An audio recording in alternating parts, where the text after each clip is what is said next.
Hey everybody, welcome to Flowers Between Friends. I'm Georgia Edgington, lead designer here at Len Busch Roses, and I'm Kristin Thomas, marketing coordinator here, and we are so excited. We're in the tulip greenhouse. Not quite, it's there. We're close to the tulip greenhouse. We're in the tulip planting house. Yes, there you go. And we are talking tulips today, from bulbs to blooms, right? Yep. Okay. Yep. And Yes. Kristin did some education, so she got to talk with our wonderful Sarah, who knows everything on, well, a lot of things, most things on planting stuff.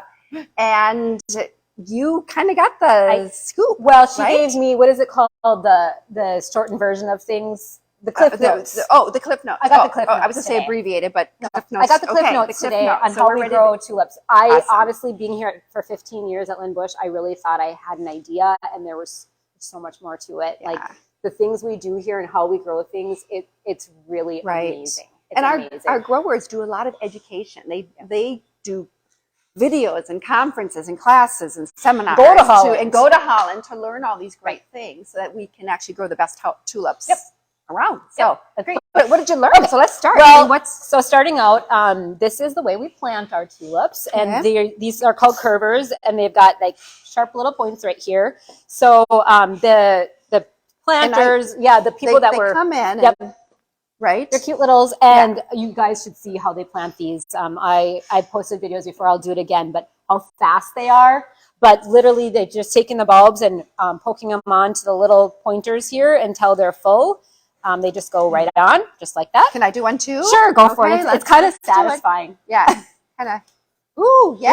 I think I might not mind doing this. It's like well, at least for one crate. Right.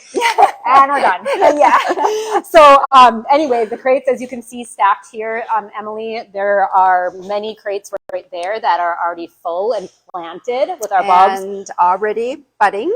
Yep. So we're going to go next. We will add water because we do grow our tulips hydroponically, meaning they're grown in water, not in soil. But we are actually going to go to the rooting cooler. So that's where we're going. And I remember, Kristin, from talking with Sarah a number of different times, there's something about the temperature levels, right? I'll talk about that. Yes. Okay. But thank you for reminding me because I am good at forgetting things too. Okay. Sorry. Oh, yeah. Just let the door slam. Yeah. Kind of forgot, Emily. Right. Okay, so this is what they call the rooting cooler. And actually behind you, Emily, this right is cool. Here is where the tulip bulbs are originally put in.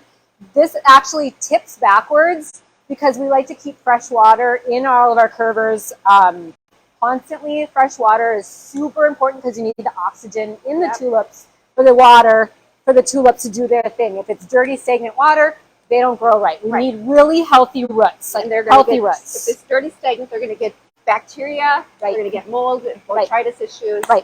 So if you want to lay here, Georgia, I can tip you backwards and you can. I think I'll pass on it. Okay. My kids would probably love I don't want to get that involved. Okay, fine. Okay, so yes, this is a rooting cooler. All of the curvers here, are the crates, we can call them, are already full of tulips. And if you want to just come over here, Emily, just to give you an example, right now we want the roots to grow, right? So that is actually what's happening. Oh, cool. Pretty little roots, and they're white. That's a good thing. That means they're nice and healthy. And so they spend some time in here. I got to put it back where it belongs. They spend some time in here getting the roots nice and strong. They're starting to poke their little heads out a little bit. But the next stage is actually going to the rooting cooler. So over here. In here, through these double doors, it's actually, you're going to notice a difference in temperature, Georgia, as soon as you walk in. Well, I'm already cold enough. And when you cold enough, it's going to be warmer. It's warmer. Yes. I love it. So this cooler is warmed up to 50 degrees. And actually, the cool thing I learned today is that they pump ozone in here. Yes. So the reason it smells almost like fresh grass. It's because of the ozone, because like you said, the tulips can get a lot of diseases and the bulbs itself. So the ozone helps to keep them healthy. Balanced. Yep, absolutely. So this is actually where I'm going to now hang out, just with the ozone, coming in, so I don't end up with a bunch of diseases. That's a great idea. We should come in here and just breathe some ozone every day. I feel like it's probably super healthy in here. But one thing I noticed between that cooler and this cooler, look at how green they're turning. They are. Yes. So they went from yellow to green. Yep, they are. That's awesome. They have special, they think about 3 weeks in general it takes for them to be in these greenhouse or these coolers before they go in. But they have to check them every day because there's a point, there's a equation that they know like about how much they've stretched. Okay. I called this the stretching cooler. Is that what I called it? Ozone cooler. Yeah, this is the stretching cooler. Stretching cooler. Okay. They're stretching in here. Okay. And they get to a certain height before they're like, yep, now ready to go to phase 3. Okay. Okay. So stretching cooler, warm, but we're going to go from brooding to stretching to the actual greenhouse. Yeah, so greenhouse. Okay. So that's what well, let's make sure we don't let Emily get stuck. Go ahead. We'll let Emily through this time.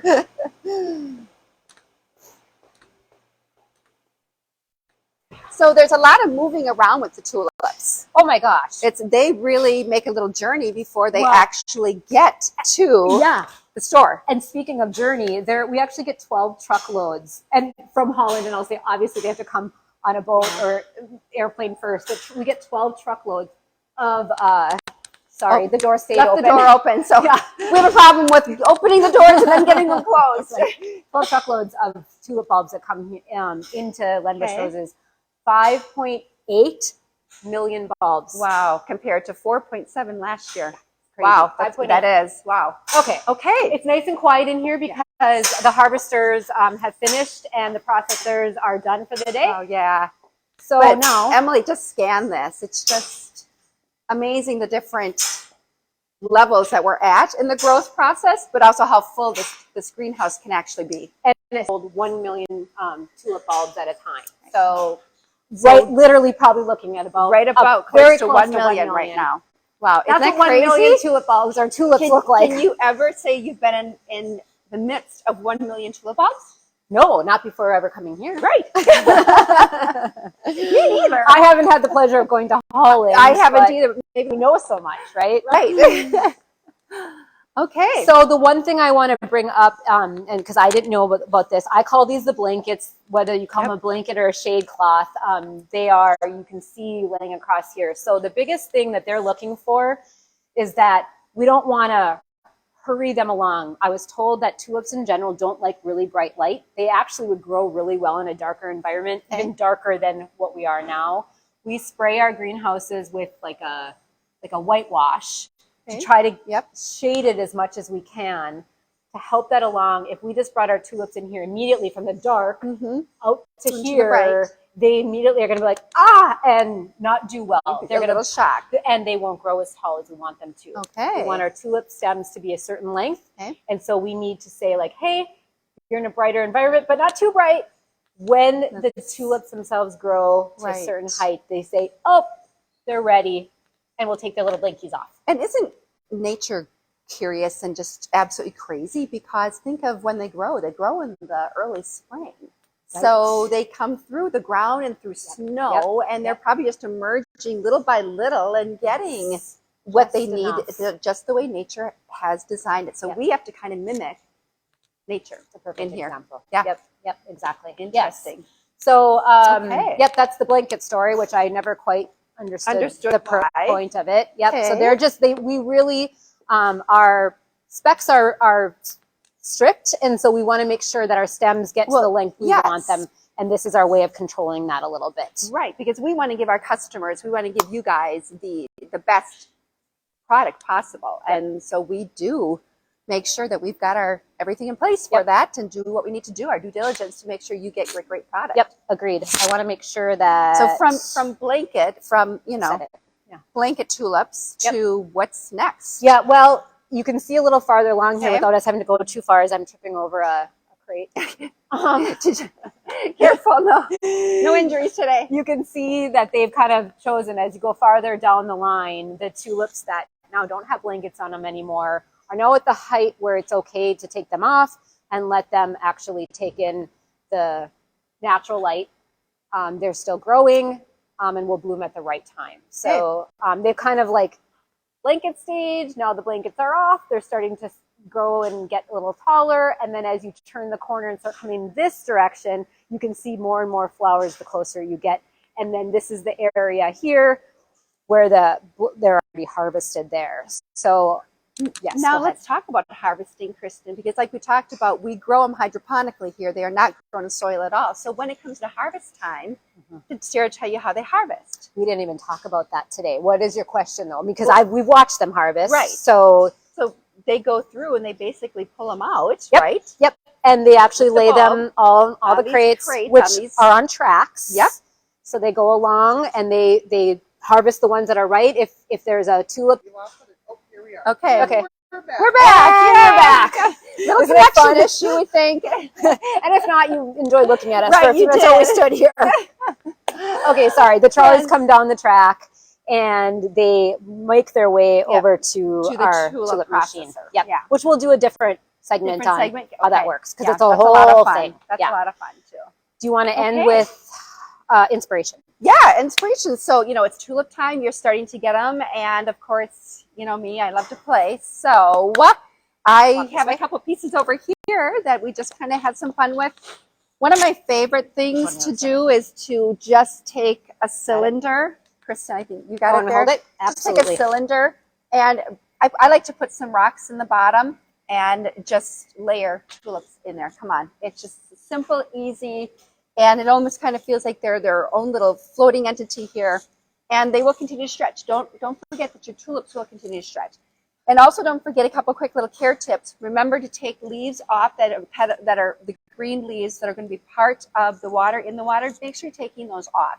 You don't want to leave a lot of that congestion in there just again because it does cause diseases and botrytis and mold and all of that.